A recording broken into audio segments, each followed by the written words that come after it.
Muy buenos días, estimados alumnos. Vamos hoy a continuar con nuestras clases de Derecho Administrativo 1.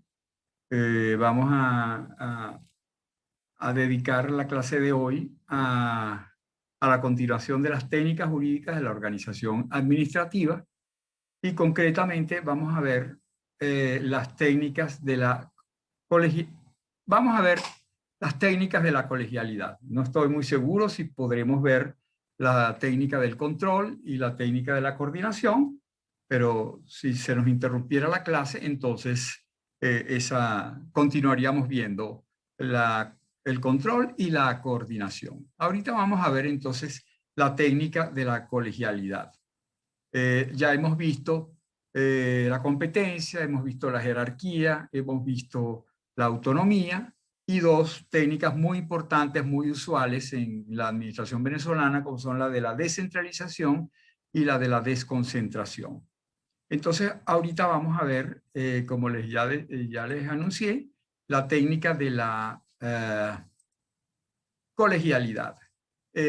Vamos, como siempre, a compartir la pantalla para que ustedes vayan siguiendo el hilo de la clase a través del esquema de la asignatura que yo les he suministrado, ustedes lo tienen y siempre les estoy instando a que lo utilicen para que se orienten en el desarrollo, en la preparación de la materia. Como les decía, aquí están las técnicas jurídicas de la organización administrativa. Están insertas dentro del tema más general, la organización administrativa, teoría general de la organización administrativa. Ya vimos los sujetos administrativos, las personas públicas y privadas, las personas estatales y no estatales, vimos las personas territoriales y las no territoriales, vimos la noción de órgano, qué relación tiene el órgano con la persona, un instrumento de actuación de la persona. Vimos el concepto de órgano, tipos de órganos, todos los sujetos pues, que componen ese complejo orgánico que es la administración pública. Y vimos una noción muy importante, la potestad organizativa, que es el poder que tienen varias autoridades dentro del Estado venezolano de poder crear, modificar o extinguir sujetos administrativos. Crear, modificar o extinguir órganos o entes, o sea, sujetos dotados de personalidad jurídica o sujetos que no están dotados de personalidad jurídica porque pertenecen a otra persona jurídica más amplia, pues, ¿no? Bueno, todo eso ya lo hemos visto. Lo que estamos viendo ahora son las técnicas que esa autoridad dotada de potestad organizativa puede utilizar para darle ciertas características a la organización administrativa, para crear un sujeto de una manera o de otra, con unas características u otras, las relaciones que se pueden dar entre un sujeto y otro. Bueno, esas son las técnicas jurídicas de la organización administrativa. Ya hemos visto, como les decía, la autonomía, la jerarquía, la descentralización, la desconcentración, y nos tocaría ver la colegialidad. La colegialidad es entonces una técnica jurídica que le permite a la autoridad dotada de potestad organizativa darle una característica, crear un órgano, porque la colegialidad es propia solo de los órganos, no de las personas jurídicas. Repito entonces, pues la colegialidad es la técnica mediante la cual se dota a un órgano cuando se lo crea de una característica particular en relación con el titular del órgano. El titular del órgano no es una sola persona física, sino que son varias personas físicas. Entonces, esa es la característica esencial de la colegialidad, que es la posibilidad entonces de crear órganos colegiados, órganos con varios titulares, con diversos titulares. No tienen un solo titular, sino que tienen, esos órganos tienen varios titulares, todos ellos integrantes pues, de ese órgano. De tal forma que la voluntad del órgano estará formada por la voluntad consensuada de esos distintos titulares del órgano colegiado. Eso esa técnica es usada con una cierta prudencia, es decir, la mayor parte de los órganos de la administración no tienen forma colegiado, no son colegios. Lo usual, más bien, es que los órganos sean unos órganos individuales, órganos unipersonales o personales individuales. Es decir, aquellos que tienen un solo titular. Pero, sin embargo, hay muchas circunstancias en las cuales se crean órganos colegiados. Esos órganos colegiados tienen unas ventajas, pero también tienen unas desventajas. La ventaja del órgano colegiado es que mientras más personas deban concurrir a la formación de la voluntad del órgano, más aceptable, más conveniente, más razonable, sí, más legítima puede resultar esa decisión adoptada por un cuerpo colegiado. ¿Por qué? Porque la decisión no proviene de una sola persona que con sus fallas, sus pasiones, digamos, sus características subjetivas, puede de repente adoptar alguna decisión que no sea conveniente, que no sea del agrado de muchas personas, que no goce de mucha legitimidad. Entonces, cuando se trata de esas decisiones que deben estar dotadas de prudencia, de legitimidad, de aceptación por parte de aquellos a quienes va dirigida la decisión, entonces el ordenamiento jurídico, a través de la autoridad dotada de potestad organizativa, crea el órgano colegiado. Muchas veces el órgano colegiado viene acompañado de un órgano individual o al revés, algunos órganos individuales vienen acompañados de un órgano colegiado, un poco como para combinar las ventajas y desventajas de equilibrar un poco las ventajas y las desventajas de la colegialidad. Como les decía, la colegialidad tiene la ventaja de que la decisión proviene de varias personas físicas y cada una puede aportar su punto de vista, puede aportar su conocimiento, su experiencia, puede aportar su ideología. De repente, a veces eso es importante, o sea, que distintas visiones políticas confluyan en la elaboración de una misma decisión. Entonces, esas son ventajas, no hay ninguna duda, del cuerpo colegiado, del órgano colegiado. Pero el colegio, el cuerpo colegiado, tiene la gran desventaja de la lentitud. Las decisiones para ser adoptadas en un cuerpo colegiado tienen que pasar por todo un procedimiento que hace muy dilatado ese proceso de toma de decisiones, ¿no? Piensen en el cuerpos colegiados que ustedes conocen, porque el consejo de la escuela, el consejo de la facultad, el consejo universitario, son cuerpos colegiados. Enfrente hay un órgano unipersonal, o al lado hay un órgano unipersonal, el consejo universitario, frente a él está el rector. El consejo de facultad, o al lado del consejo de facultad está el decano. Al lado del consejo de escuela está el director de la escuela. Entonces hay un órgano individual y un órgano colegiado que de alguna manera como que comparten la jefatura suprema de la organización de que se trate. Les decía, por eso justamente se escoge esa forma bicéfala de dirigir un órgano, de dirigir una organización, que es la de crear un órgano colegiado con su prudencia, con su saber, con su legitimidad, con su carácter representativo muchas veces, pero al mismo tiempo un órgano unipersonal que le da celeridad, que le da más agilidad a las decisiones, que muchas veces son adoptadas por el cuerpo colegiado, pero luego puestas en práctica por el órgano individual. Bueno, entonces ustedes pueden pensar, es un asunto, digamos, no requiere demasiada ciencia el poderse dar cuenta de las ventajas que tiene el cuerpo colegiado. Piensen en los que ustedes conocen, la Asamblea Legislativa. ¿Por qué a la Asamblea Legislativa se le confía la importantísima función de legislar? Bueno, porque es el cuerpo más representativo de toda la voluntad de la nación. Ahí hay diputados de todos los estados, ahí hay diputados de todas las edades, ahí hay diputados profesionales y no profesionales, jóvenes, mayores, mujeres y hombres, de una tendencia política o de otra, y eso de una manera bastante proporcionada, porque todos ellos provienen de una elección.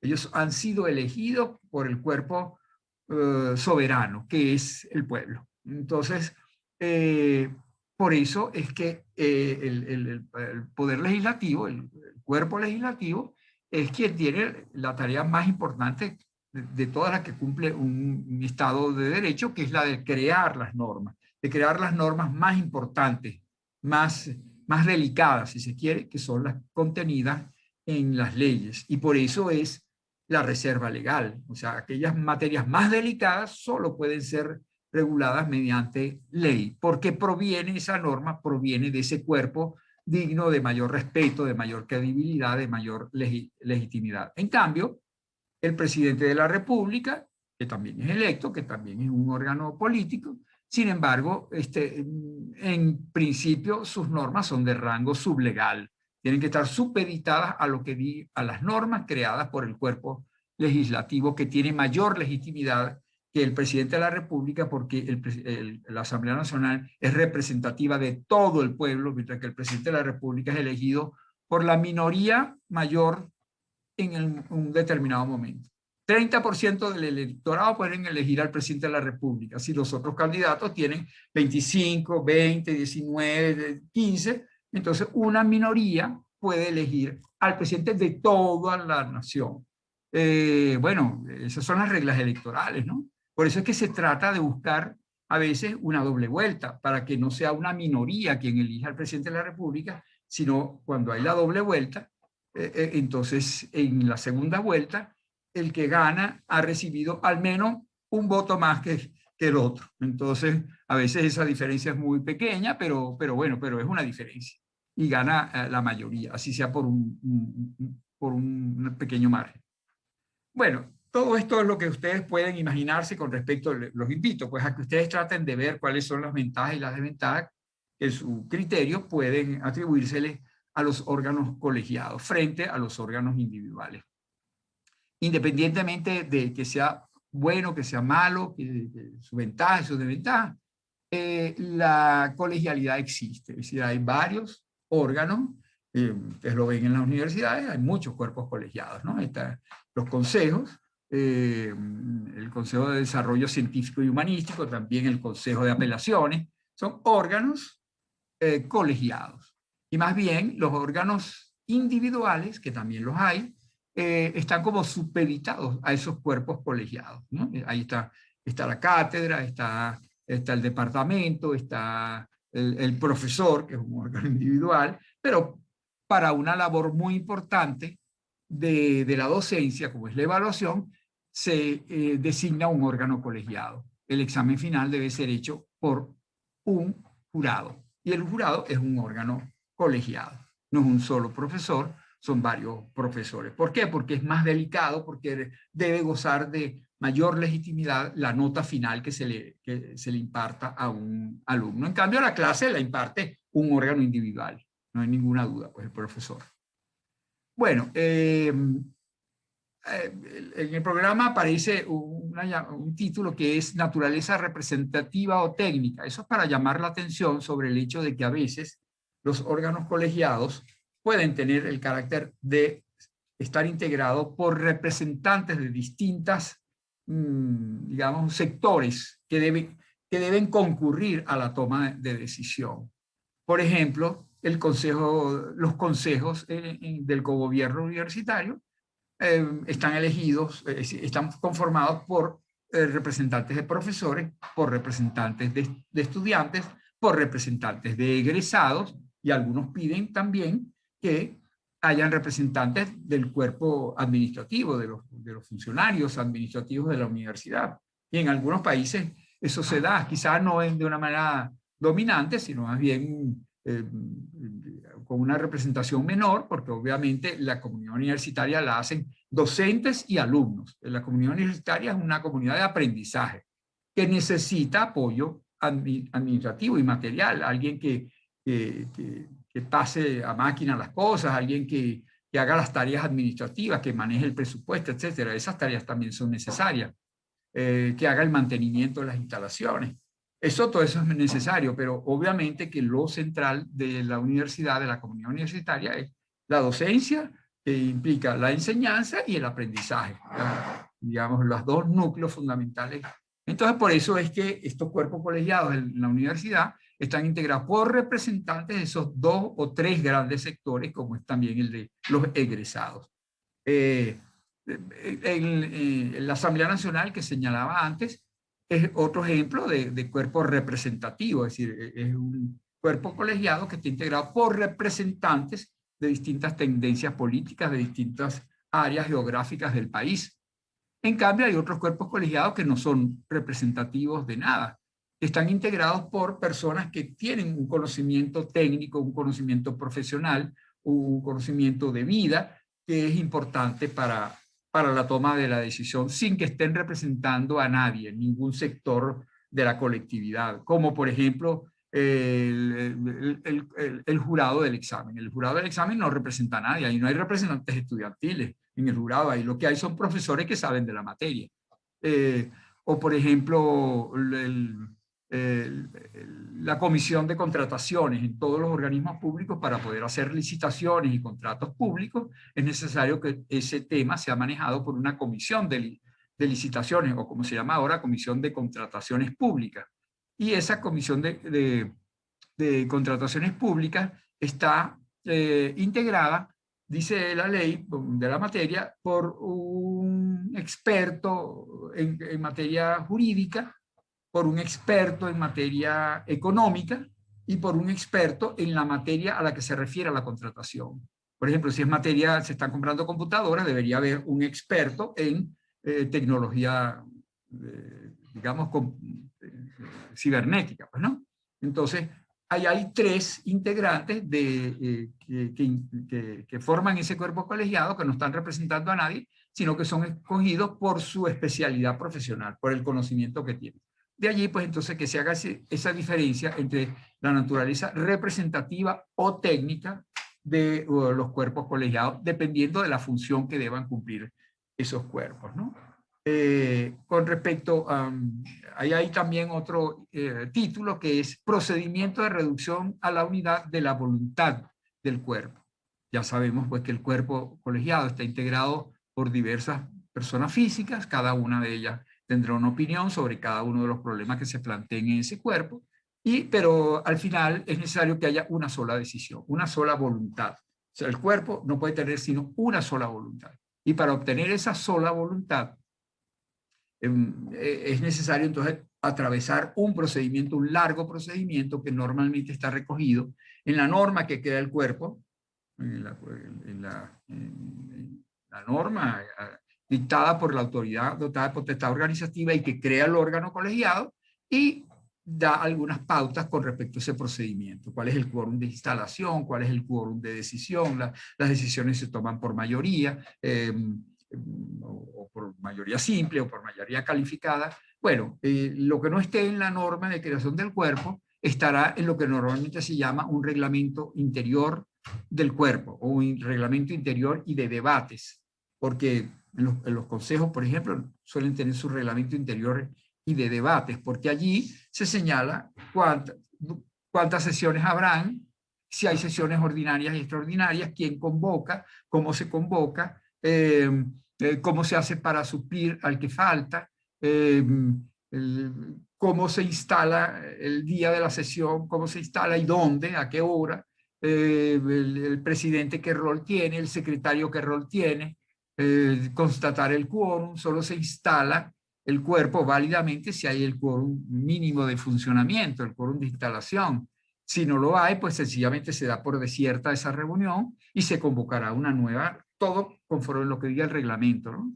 Luego, una vez instalada, pues entonces habrá una agenda que normalmente propone el presidente y que generalmente es adoptada por el cuerpo, la aprueba el cuerpo, pero quien la propone normalmente es el presidente de ese cuerpo. Y luego Entonces se van sometiendo a consideración del cuerpo cada una de las asuntos, cada uno de los asuntos que están inscritos en el orden del día o agenda, como también se le dice. Y bueno, entonces el debate, la discusión de cada uno de los, la discusión sobre el asunto, que también estará regulada en el reglamento, cuántas veces se puede tomar la palabra, cuántos minutos se tiene para hablar, cuándo se somete algo a votación, cómo se adopta la decisión, y bueno, después de adoptar la decisión, entonces, bueno, todavía viene un procedimiento, una fase posterior del procedimiento, porque hay que asentar todo eso en un acta, el acta tiene que ser aprobada posteriormente también por el cuerpo, y bueno, okay, hasta allí más o menos ese sería el procedimiento, que puede ser muy corto o muy largo, dependiendo de las circunstancias, dependiendo cuántas veces a la semana o al mes o a la quincena o al año se reúne el cuerpo, dirigiendo de la celeridad o lentitud que le imparta el director de debates, el presidente del cuerpo, a la deliberación, ¿no? Bueno, entonces fíjense ustedes que es un procedimiento muy bueno en el sentido de que es lento, que le da la oportunidad a todos de participar, que digamos hay como una especie como de equilibrio entre el poder que tiene el presidente y los poderes que tienen los integrantes del cuerpo, pero que al mismo tiempo es un procedimiento lento, pues un procedimiento demorado, un procedimiento que puede retardar mucho las decisiones, y de allí pues entonces que ese sea, digamos, uno de los puntos neurálgicos de todo cuerpo colegiado, la definición de cómo será el procedimiento mediante el cual se adopta una decisión única eh, y que es la decisión del cuerpo. Una decisión, voluntad única, que a lo mejor no es el reflejo exacto de ninguna de las voluntades previas de cada uno de los integrantes, porque cada uno tuvo que ceder un poquito para que se lograra el consenso en torno a una sola propuesta. Un proceso de negociación, un proceso de debate, y finalmente hay una decisión única de ese cuerpo. Bueno, esto con respecto a la colegialidad no ofrece mayores, digamos, misterios, es una cosa bastante sencilla de comprender, pero es bueno que lo tengan claro, pues que todas esas cosas, las ventajas, las desventajas y la manera de actuar del cuerpo colegiado, todo eso tiene un reflejo jurídico, eso es una técnica jurídica que utiliza la autoridad dotada de potestad organizativa cuando decide crear cuerpos colegiados. Ojo, crea cuerpos colegiados porque son útiles, pero ten cuidado cómo los creas y para qué función. No lo hagas para cualquier cosita, sino para cosas que de verdad merezcan tener esa forma un poco más lenta, pero más legítima de adoptar decisiones. En una época histórica, previa incluso a la Revolución Francesa, se habló del cameralismo. Era una época donde la administración estaba, sobre todo en Francia, en Europa, esas monarquías había muchas cámaras, o sea, las decisiones eran adoptadas siempre por cámaras. Y eso después con la Revolución Francesa y, digamos, la modernización de la administración, se fue abandonando a favor del unipersonalismo de los órganos. Eso fue una tendencia más bien napoleónica, cuando Napoleón pues, le puso la mano a la Revolución Francesa y le impartió su carácter un poco más autoritario, prefirió los órganos unipersonales porque más ejecutivos, pues más gerenciales, más eficientes si se quiere, ¿no? Entonces, y la tendencia actual es más bien a una cierta moderación, un equilibrio entre cuándo escoger un cuerpo colegiado, cuándo el cuerpo colegiado debe estar acompañado de un órgano individual, que es lo más usual, les repito, en las cúpulas de las organizaciones. El presidente de un instituto autónomo y la junta directiva o el consejo directivo. El presidente de la República y el Congreso, la Asamblea Nacional. El gobernador y el cuerpo, claro, en ese caso el órgano no es administrativo, es un órgano legislativo. Pero en los cuerpos administrativos, como en la universidad, hay más o menos, perdón, el mismo esquema, un órgano unipersonal y un órgano colegiado que se equilibran entre los dos con sus ventajas y desventajas recíprocas. Dentro de la colegialidad yo he incluido la presidencia, que algunos autores en algunos libros aparece como una técnica jurídica aislada, pero para mí esa es una técnica accesoria a la colegialidad.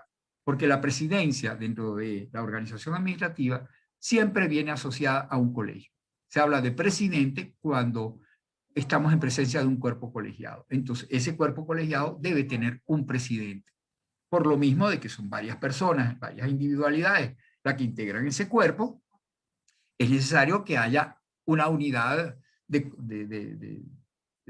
comando, unidad, digamos, que motorice el funcionamiento del cuerpo, porque si se le deja, digamos, de una manera anárquica, que todos y cada uno pueda tomar decisiones con respecto al funcionamiento del cuerpo, lo más probable es que se produzcan impases, se produzcan dificultades y el cuerpo no funcione. Entonces, alguien tiene que tener el rol de ser como el director del funcionamiento del cuerpo, no de las decisiones las toma el cuerpo, pero el funcionamiento práctico, si se quiere, del cuerpo debe estar conducido por una sola persona, y ese es el director. Ese es el presidente, en realidad es el nombre que técnicamente se le da en materia organizativa al quien dirige el cuerpo colegiado.